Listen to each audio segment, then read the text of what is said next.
March 2006. Two investment managers sit in adjacent offices in Manhattan. The first manager, David, looks at his screen. Treasury yields show something unusual. The 10-year bond is paying 4.72%. The 2-year is paying 4.85%. Short-term debt is more expensive than long-term debt. He sends an email to his partners. Yield curve just inverted. We should prepare for defensive positioning. His firm begins slowly rotating capital out of commercial real estate, out of leveraged positions, into government bonds and cash equivalents. Over 18 months, they reduce equity exposure from 82% to 41%. The second manager, Steven, sees the same data, but the economy looks strong. Unemployment is at 4.6%. Corporate earnings are rising. The S&P 500 is making new highs. He writes in his quarterly letter, while some indicators flash warning signs, fundamentals remain solid. We see continued opportunity in financials and real estate. His fund maintains full exposure. He adds positions in Lehman Brothers, Washington Mutual, and Countrywide Financial. By October 2008, David's fund is down 11%. Steven's fund is down 64%. 3 of his largest holdings no longer exist. Same indicator. Same 18 months of warning. 2 completely different outcomes. What happened here was not about intelligence. It was not about access to information. Both managers saw the exact same signal at the exact same time.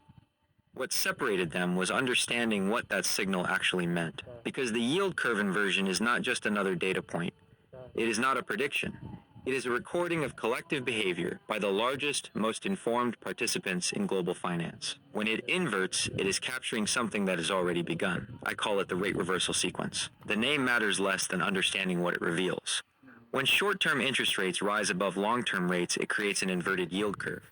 And for over a century, this inversion has preceded every major recession in the United States. Not most of them. Every single one. The pattern holds across different decades, different political systems, different economic structures. It does not care about technology shifts or globalization or central bank policy. What most people miss is that the inversion itself is not the cause. It is the symptom. It reveals a sequence that is already in motion. Phase 1, the overheating. Economic expansion reaches late cycle. Growth continues, but the composition changes.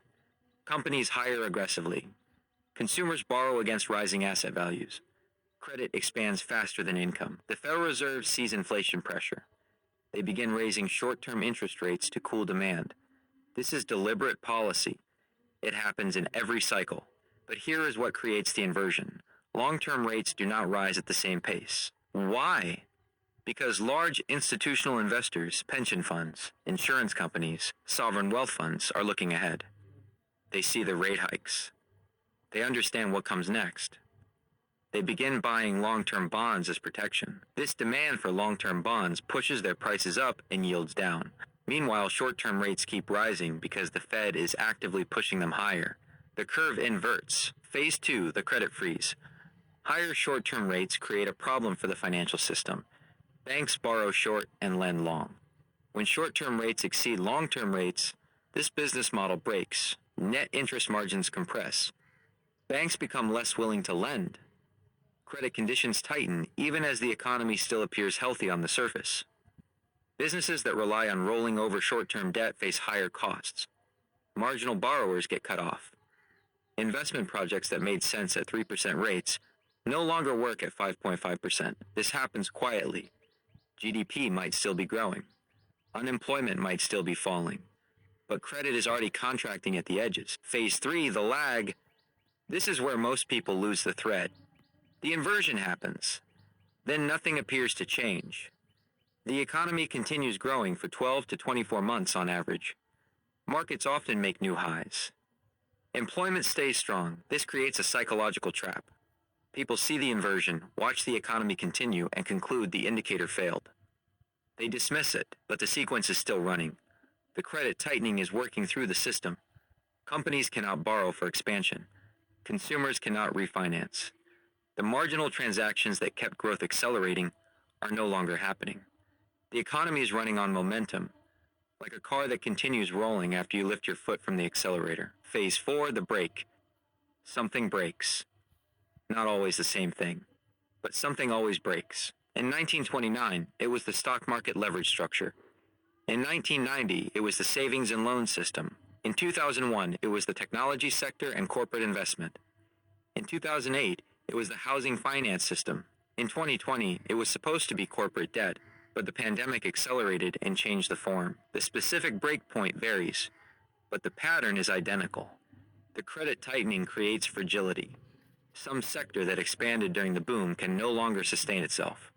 When it fails, it reveals how interconnected the system has become. Phase 5, the cascade. Once the break occurs, the recession follows quickly.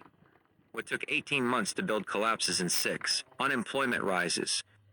Corporate earnings fall. Asset prices decline. The mechanisms that drove the expansion reverse. Central banks cut rates aggressively. The yield curve steepens again as short-term rates fall, while long-term rates stabilize. The inversion ends, but the recession has already begun.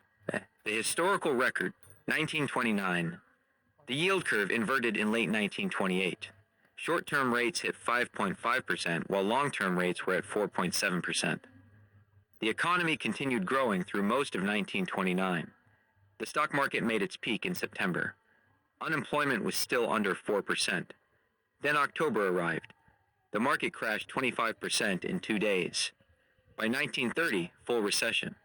Inversion to recession, 13 months, 1973.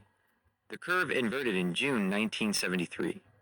Short-term rates reached 9%, while long-term rates stayed at 7.5%. The economy grew for another 6 months.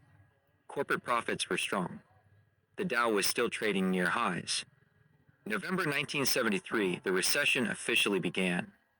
Inversion to recession, 5 months, 1981. September 1980, the yield curve inverted sharply. Paul Volcker's Fed had pushed short-term rates above 15% to break inflation. Long-term rates were at 12%. The economy actually grew in 1981. July 1981, recession began. It would become the deepest downturn since the Great Depression until that point. Inversion to recession, 10 months, 2000-2001. The curve inverted in February 2000. The tech bubble was still expanding. The Nasdaq would not peak for another month. March 2001, the recession officially started. The dot-com crash accelerated. The S&P 500 fell 49% from peak to trough. Inversion to recession, 13 months, 2007-2008. The curve inverted in February 2006. Housing prices were still rising. Banks were reporting record profits. The recession did not officially begin until December 2007. During those 22 months, the S&P 500 gained another 10%. Then the break. Bear Stearns collapsed March 2008. Lehman Brothers failed September 2008. Inversion to recession, 22 months, 2019-2020. The yield curve inverted in March 2019. The economy continued growing through all of 2019. Unemployment hit 50-year lows at 3.5%. The stock market gained 29% that year. Then February 2020. The recession began. Inversion to recession, 11 months. The current sequence, right now we are in the sequence. The yield curve inverted in April 2022. The 2-year Treasury yield rose to 2.45%. The 10-year stood at 2.38%. Since then, the inversion has deepened and persisted for over 18 months, one of the longest sustained inversions on record. As of late 2023, the spread reached negative 108 basis points at its worst. The Federal Reserve raised rates from near zero to over 5% in less than 18 months. And now the familiar pattern is visible. The economy has continued growing. Unemployment remains low. The stock market recovered from 2022 lows. This is phase 3. The lag, the credit tightening has already occurred. Commercial real estate is showing stress. Regional banks faced crisis in March 2023. Credit card delinquencies are rising. Small business loan approval rates have fallen. What has not happened yet is the break. 4 signals to watch for phase 4. 1. Credit spreads widening. Watch for high-yield spreads exceeding 7%. This happens when default risk becomes real. 2. Leading economic indicators, LEI. When the Conference Board's LEI declines for 6 consecutive months, the break is typically close. It has currently been negative for over 18 months. 3. profit margin compression. Watch for S&P 500 profit margins falling below 10%. 4. The uninversion. The recession usually begins shortly after the inversion ends, when the Fed starts cutting rates because something is broken. The uninversion is not safety, it is confirmation. David and Stephen both retired years ago, but their March 2006 decisions defined their careers. The difference was not information. The difference was believing the pattern mattered more than the current narrative. In early 2006, the narrative was strong growth and solid fundamentals. The narrative felt true because the economy was still expanding, but the pattern was already in motion. The rate reversal sequence does not care about narratives. The yield curve inversion is not a crystal ball. It tells you that the sequence has started. The credit tightening is real. The lag is normal. The break will come. Right now, we are in the lag. The part where everything still looks mostly fine. The part where people start doubting the indicator because nothing has broken yet. This is exactly when the sequence is most dangerous, because it feels safe enough to ignore. The question is what you do with that information.